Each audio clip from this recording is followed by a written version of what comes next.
Belajar Pancasila, beriman dan bertakwa pada Tuhan Yang Esa, dan berakhlak mulia, berkebinekaan global, gotong royong mandiri, kreatif dan bernalar kritis.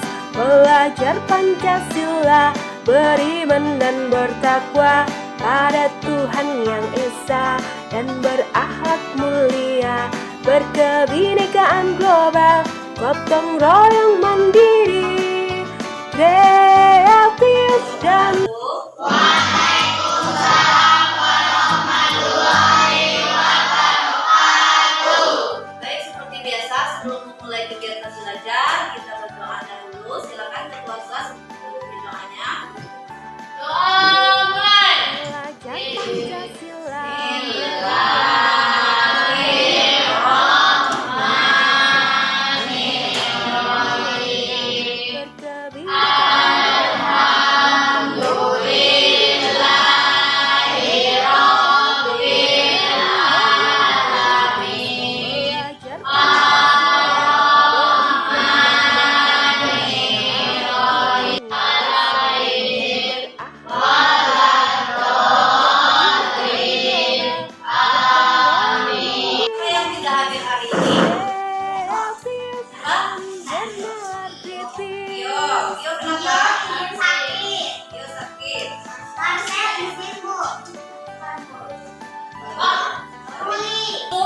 Memasuki pelajaran norma, Ibu mau tanya dulu, siapa yang tadi pagi bersalaman dengan ibu atau ayah di rumah sebelum berangkat sekolah?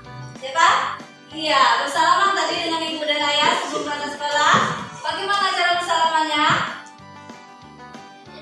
Pamitan ya, pamitan ibu atau ayah, saya berangkat ke sekolah. Ya seperti itu ya. Jadi sebelum kita berangkat ke sekolah, kita bersalaman dulu kepada orang tua kita. Nah, itu adalah contoh daripada penerapan norma yang akan kita bahas pada hari ini. Baik anak-anak, tujuan pembelajaran kita hari ini mampu menghayati dan menjelaskan pentingnya norma dan hubungannya dengan Undang-Undang Dasar. Kemudian peserta didik mampu menjelaskan perumusan dan pengesahan dan perubahan Undang-Undang Dasar 1945. Nah, itu tujuan pembelajaran kita hari ini. Kemudian peserta didik disiplin menjalankan hak dan kewajibannya dalam kehidupan sehari-hari. Nah, sebelum kita mulai pelajaran kita hari ini ya, Ibu mau latih fokus kalian dulu. Kalian berhenti dulu, lakukan sesuatu, simpan penanya, letak dulu bukunya, ditutup dulu, tutup semuanya. Ya. Nah, sekarang Ibu mau kalian konsentrasi dengan mendengarkan satu buah lagu, ya. Musik instrumen. Dengarkan ya. Buat hati kalian merasa nyaman, tenang, tidak ada pikiran lain ya. Silakan.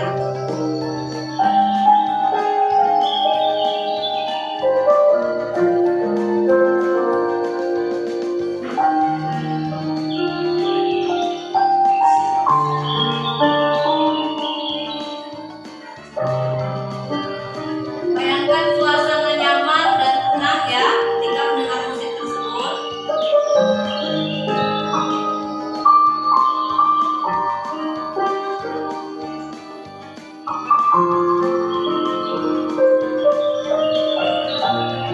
Sekarang Ibu mau tanya, dengan mendengar musik tadi, apa yang kalian rasakan? Apa yang kalian rasakan? Tenang. Kepikir nggak ada masalah dengan mendengar musik tadi? Tidak. Berarti dengan adanya musik tadi kita merasa tenang, nyaman ya. Nah, mudah-mudahan dengan materi yang kita pelajari hari ini bisa masuk dan meresap ke pikiran kita. Tentang norma. Apa norma kalian? Ya, apa? Apa namanya? Belajar Pancasila.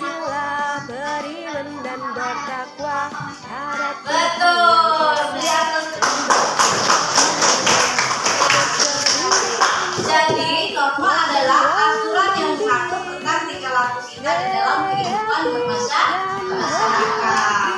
Nah, baik anak-anak, itu materi kita yang akan kita bahas pada hari ini. Silakan dengarkan ke ini ya. Ketiga, norma agama, dan yang keempat, norma hukum. Sekarang, apa yang dimaksud dengan norma kesusilaan? Norma kesusilaan adalah aturan hidup yang bersumber dari suara hati nurani manusia. Contohnya adalah berkata jujur, tidak nyontek, dan lain-lain. Nah, kalau sanksinya adalah perasaan tidak tentram atau gelisah jika kita melanggar norma kesusilaan. Yang kedua adalah norma kesopanan. Norma kesopanan adalah norma yang berhubungan dengan pergaulan manusia dalam kehidupan sehari-hari, bersumber dari kata kehidupan atau budaya berupa kebiasaan-kebiasaan di dalam masyarakat. Nah, untuk contohnya adalah ramah, kemudian menghormati orang yang lebih tua, dan berpakaian rapi, jika lain-lain. Kemudian untuk sanksinya adalah jika kita melanggar norma kesopanan, maka kita akan dikucilkan dan ditegur di dalam masyarakat.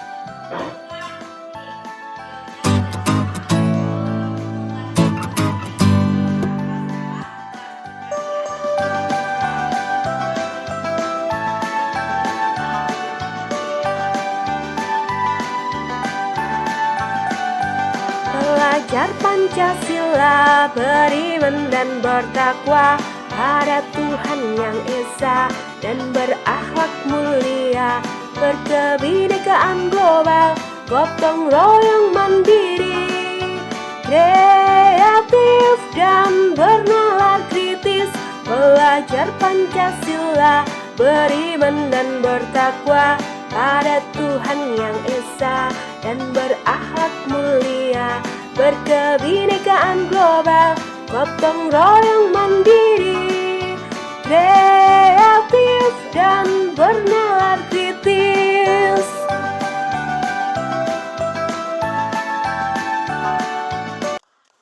Apa tadi pengertian norma? Norma adalah aturan atau ketentuan yang mengatur tingkah laku manusia di dalam kehidupan bermasyarakat. Nah, Ibu sudah mendengar tadi penjelasan dari masing-masing kelompok, di mana masing-masing kelompok sudah jelas semua, walaupun cara menjawabnya berbeda ya, tapi inti dari jawabannya itu sama tentang pengertian norma yang disampaikan oleh tiga kelompok tadi.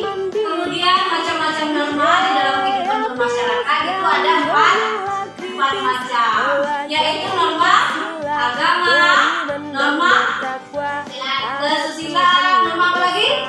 Hukum dan kesopanan. Jadi empat norma itu sangat penting dalam kehidupan bermasyarakat. Nah, kalau norma agama adalah norma yang bersumber dari Tuhan. Ketika kita melanggar norma agama ya, kita belum tahu sanksinya. Karena sanksi daripada norma agama itu setelah kita di akhirat, betul sekali. Kemudian norma hukum. Nah, norma hukum ini norma yang paling tegas, ya, paling tegas sanksinya. Kalau kita melanggar norma hukum, contohnya tadi mencuri. Kalau kita mencuri, apa hukumannya?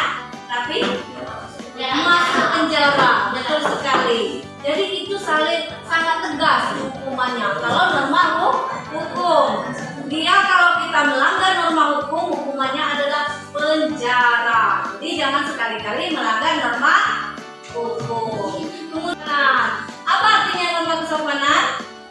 Norma yang mengatur tingkah laku manusia di dalam kehidupan sehari-hari.